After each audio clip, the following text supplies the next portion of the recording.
Okay, back to this part. So in this the next part of the round. Well, actually, I think it's fine. Queen Law versus I Am a Cool. So we see Yzma is go around recruiting, more allies for Maleficent, and she suggests Queen Law. But then I Am a Cool shows up, and he's more interested in this alliance than Queen Law would be. When you watch like the Aladdin show, like the Disney Aladdin series, you realize some of the villains have names that are just puns, like I am a ghoul. It's like saying I am a ghoul. Like, okay, why isn't the name a pun? Like, why? What's wrong with my name? Oh, I am a ghoul. Or like Abysmal. Like it's like abysmal. Like my name is Abysmal. Like, okay, seriously, is everyone in this world has a name that's a pun? Why? What's wrong with it? Like, oh, abysmal. Like that. It's been forever since I've seen Legend of Tarzan. And yes, just like many people, I will admit she is pretty attractive. Okay, anyone who says the old animated characters aren't attractive, they're lying or they're lying. Oh yeah, I remember in the show in Tarzan, if you break Queen Law's staff, she turns to dust, and it is creepy. Looks like I Am a Cool wins. Next fight, McGlitch versus Two Blonde. Frollo gets McGlitch to hunt down any animals. It could be rogues. So McGlitch just travels. Oh, sorry. If you didn't. Takes him to where Two Blonde is at. Hold on. Oh, I thought he might have said something. Never mind. Yeah, Two Blonde just thought, he found a challenge. Looking for a worthy challenge.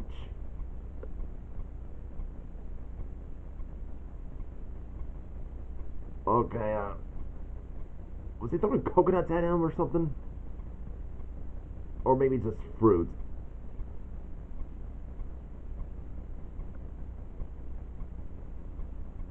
Well, then McGlitch managed to take down that gorilla. Next fight, Sewer Nose versus Captain Hook. Sewer Nose, he's from Chippendale Rescue Rangers. Chippendale Rescue Rangers. Chippendale Rescue Rangers. If you've seen like the Disney afternoon cartoons, they are just as catchy as heck. Sewer Nose, he's basically the parody of the Phantom of the Opera. He's like the Phantom of the Opera if he was a crocodile.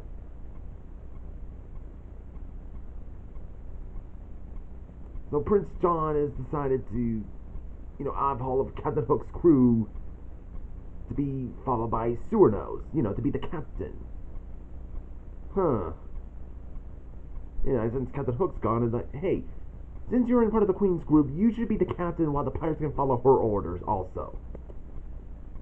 He is one actor, I guess. One shouldn't perform on a full stomach anyway. I like how he's like, don't overdo it. Like, well, he is a crocodile, so he, gotta eat something.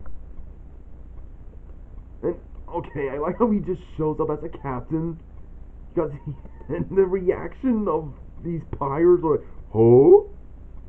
They're just like, what the? And he comes in like an opera singer, and the reactions on them are, what the? If you know the F-bomb, that's the word. That is definitely their reaction. Like, what the fuck? Yeah, like that. This is just the reaction. I mean, wouldn't you react the same way if you saw an alligator or a crocodile just coming and walking on two legs, dressed like a pirate or any opera singing outfits, and just, this is the reaction you would have.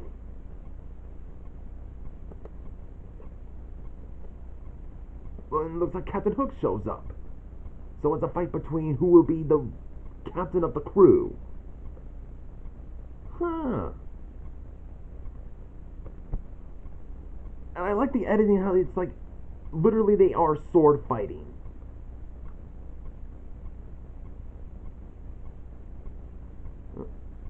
Okay, now that's a good editing.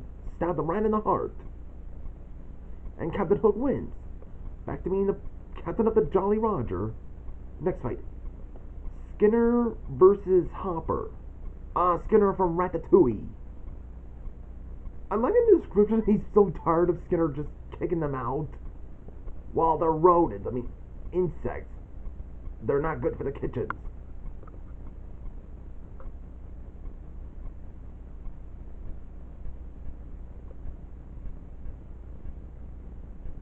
Yeah, but an army of grasshoppers. I just probably don't care how many there are. He's gonna whack them all down. Looks like the Mad Doctor began to use experiments and made them human size. I love his reaction. Like, what did I just saw? Yeah, I'd be freaked out too if I saw a giant human-sized bug right in front of me.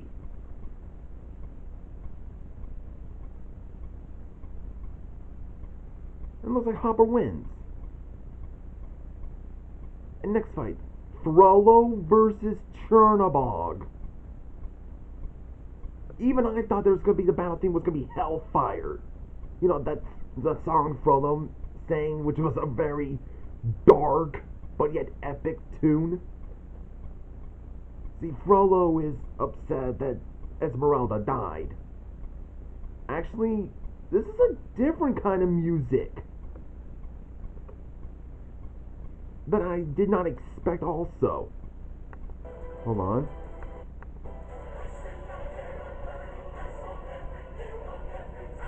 Oh, the plagues from Prince of Egypt! Okay, now that is interesting. So Frollo gets a visit from a fragment of Chernobog.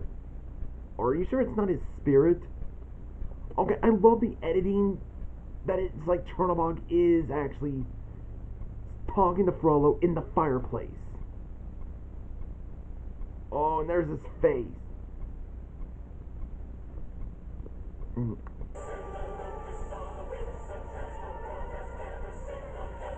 Okay. The song is intense. You know, the one that goes like bum bum bum bottom bum bum bottom bum bum bum bum ba da da da. It's basically like when the song is basically about God sending the 10 plagues upon Egypt. You know, in the Bible, it was Aaron who brought the plagues on. Well, I don't know how to explain it. It was mostly Moses was the one who kept on saying, "Hey, let my people go. No, let my people go. No, let my people go. No." While Aaron's the one who's bringing, helping his bro out and stuff. I'm sorry, I just so many words to explain this. I mean, it's very interesting that you had the song that was like, I send the plagues on every hill, on every street, on every town. I send the locust on the wind, and something like that. It's really dark lyrics. I know a lot of people have complaints about the 10 plagues, and some of them do become, atheists because, of his actions in the Old Testament. Like, is God really the good guy? I mean, if you just adapted this into a film, it'll just make him the actions of a bad guy. I mean, yeah, I know, the 10 plagues are bad. Okay, the 10 plagues were not targeting at random people. They were targeting at bad people. Like, imagine the 10 plagues laying down upon Nazi Germany. I don't think anyone will make a big deal out of it. And the way you're using the song is depicting Dexter Chernobog like he's a horrific act of a monster. And yeah, it's interesting. And Frollo only made one. Okay, Chernobog suggests Frollo to have one wish, and his wish is to bring his dead loved one back to life. which of course, but there's a consequence. And yeah, Turnabog, being the evil being that he is, torments Frollo. And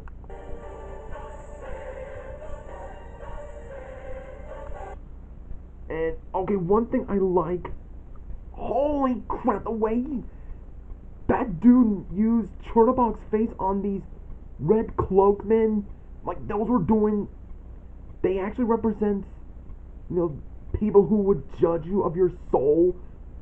They were around during the Crusades. That's what these red monks were. And how did there be actually Chernobog in these forms? Like, no, these are not these monks on the Crusades era. These are actually, Chernobog's pieces, or, Chernobog taking the multiple forms of these guys.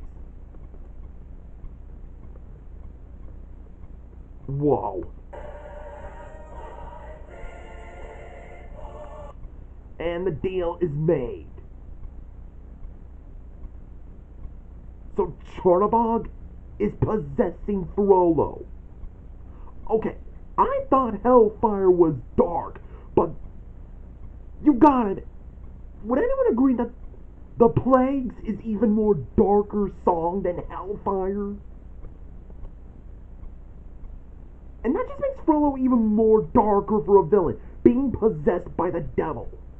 Okay, now for the epilogue, we see Frollo is a symbol of his alliance. I had a little trouble with the fireplace. There was a devil. I just thought of it. Oh well.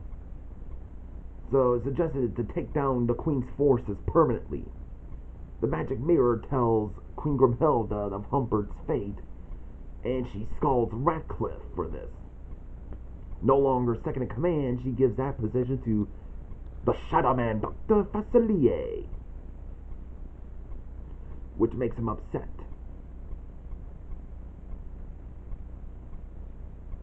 And it looks like Ratcliffe gets a visit from It's Jafar in disguise. We all seen Aladdin.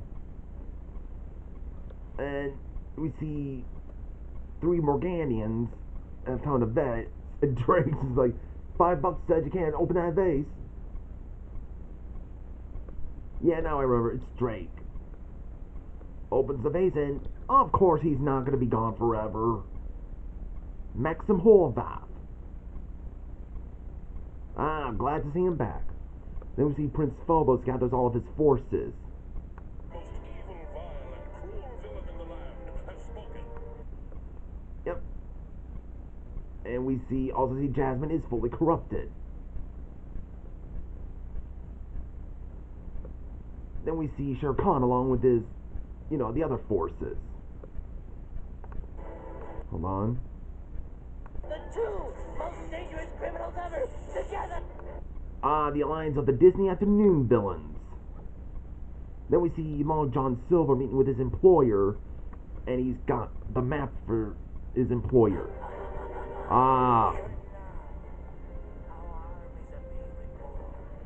Master Orc. And turns out there's also the villain who came back from the dead. Barbossa, I am happy he's back.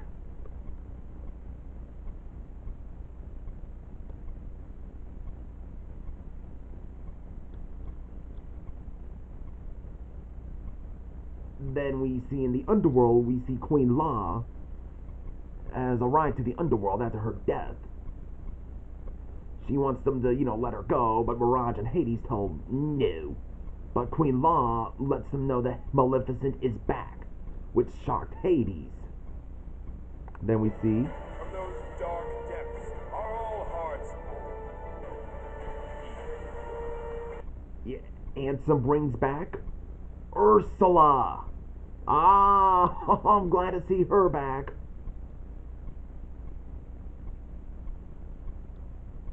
So Ansem has decided to recruit her. And this was pretty good. So this was Disney Villains War 2 Round 7. Pretty good.